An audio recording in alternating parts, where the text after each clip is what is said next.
ever talk about this to anybody? And he just said, well, do you have a story? And I do. And it's probably the reason that I'm here, but on September 11th, I was on my bicycle on Canal Street.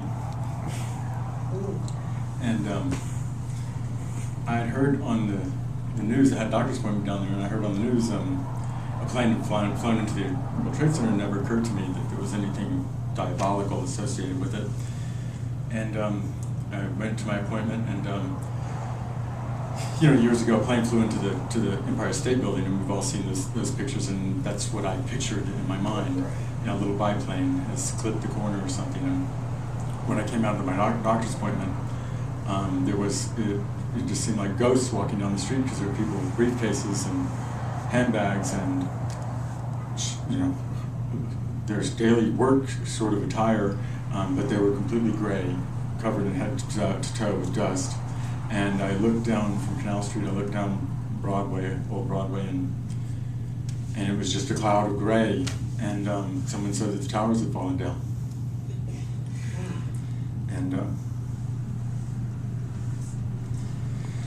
And it really struck me. I rode my bike home, and I had turned my little head, Walkman thing on to the local news, and at the time they thought as many as 50,000 people worked between the two towers. Each one had their own zip code, and they were speculating that may be the number of dead, and it was just inconceivable.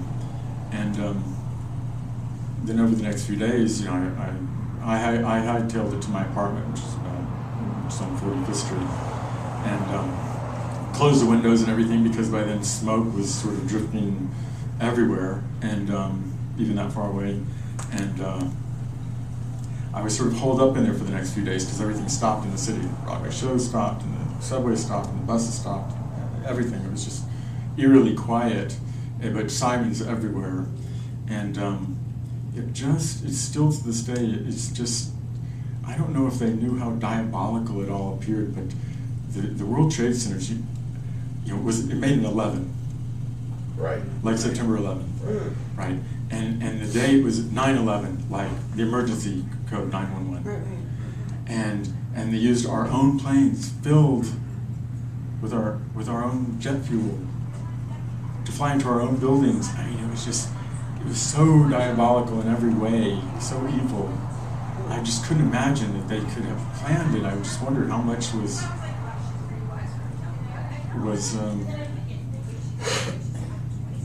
coincidence and how much was really planned. And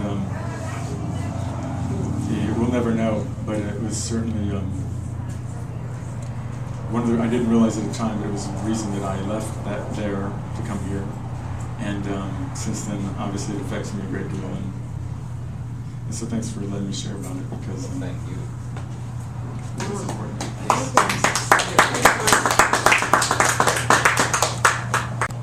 What? I was going to say, you're on stuff. Go ahead. Well, the only other thing was that because we'd just been there in 2000, and when we were there in 2000, I'd never seen so many people on cell phones. Right. Never in one place. Right. I'd only seen people on cell phones a few times. I lived here in the desert, and nobody had a cell phone. And in the World Trade Center, when we were walking around there that day, there were thousands of people, and it struck me as like, wow, everyone's talking, but no one's talking to each other. Right. Everybody's talking to somebody else on a phone. And when the tower, that was my first thought. I remember when I realized that, because when they woke me up with the news on the phone, and they said, oh, the World Trade Center was attacked, I thought of 1993, and I thought, that happened years ago, what are you talking about? And then when I realized that it was real, I thought, wow, all those people on their cell phones, I don't know, it just made me cry, because I just thought it's of all crazy. those people It is on their crazy. cell phones. But another thing that occurred to me back then was they were like the pyramids. What? I think you're talking about the blueprints? Okay. Well, I've lived in and around New York most of my life, where I kept it as my home port. And in the mid-'60s, I moved into a loft just off of Union Square. It's a huge loft. And when we moved in, it had the blueprints all over the walls of the World Trade Towers. And wow, that's great, that's a boom. So we took them down, rolled them up, and stored them in boxes. We were there for a year or two, and then decided when the gas strike came to New York, it was unlivable in the early 70s under Nixon. So, and I was made an offer to go to Maine, so we moved to Maine and bought a piece of land with a barn on it. So we had 3 families worth of stuff in the barn, including all these blueprints. And there were a couple of crazy redneck people that lived there. This was like 73, who didn't want any more people from New York or anywhere else moving into their rural county. And they burnt the barn down. And we lost everything that was in the barn, including the blueprints. But I'm not certain at how that affects the feeling of this evening, but in retrospect, it did to me, because I always thought, well, I got the blueprints to that building, and then boom, they're gone. And I when I was telling him the other night, there was another aspect of this. In the early 90s, I went to a wedding. It was in the basement of the World Trade Towers. And I had this uncontrollable feeling that this building was going to fall on me. It was like, I'm paranoid. There's something wrong. Why would I feel this way, you know? And I never examined it, but I actually walked out of the place 7, 8, 9 times because I had the feeling that it was a crushing weight. And so I don't know how that affects it either, but those 2 things stuck with me when the buildings went down. It just popped right into my mind. So that's not much of a vignette, but that's how it occurred to me. A year before 9/11, a friend of mine who lived in town here, who was schizophrenic, paranoid schizophrenic, and he took his own life. And unfortunately, he thought that I should be the person to find him when he took his life. But the last day that I spent with him, which was the morning he died, I didn't know until 2 days later when I went to get him, David Q. Bellis. He told me that, because sometimes he had visions, and he said, right now they're planning to fly planes, they're training themselves to fly planes into our skyscrapers. He told me that a year before it happened, and I didn't even think about it until much later that he actually saw it. He knew it was happening.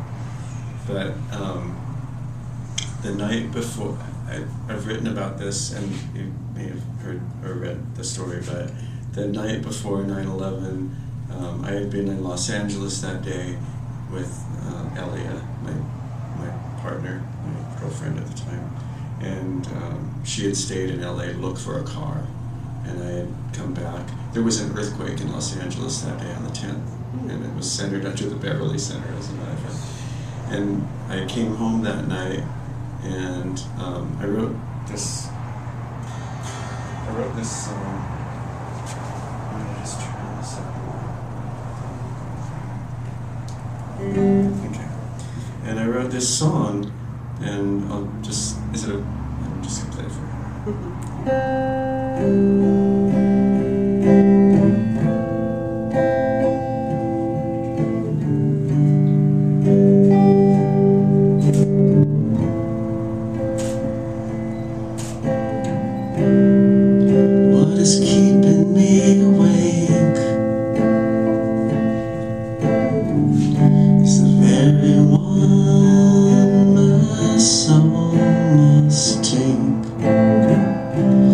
Night comes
dream of sleeping peacefully. I dream of sleeping peacefully. It's just a dream.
Just a dream.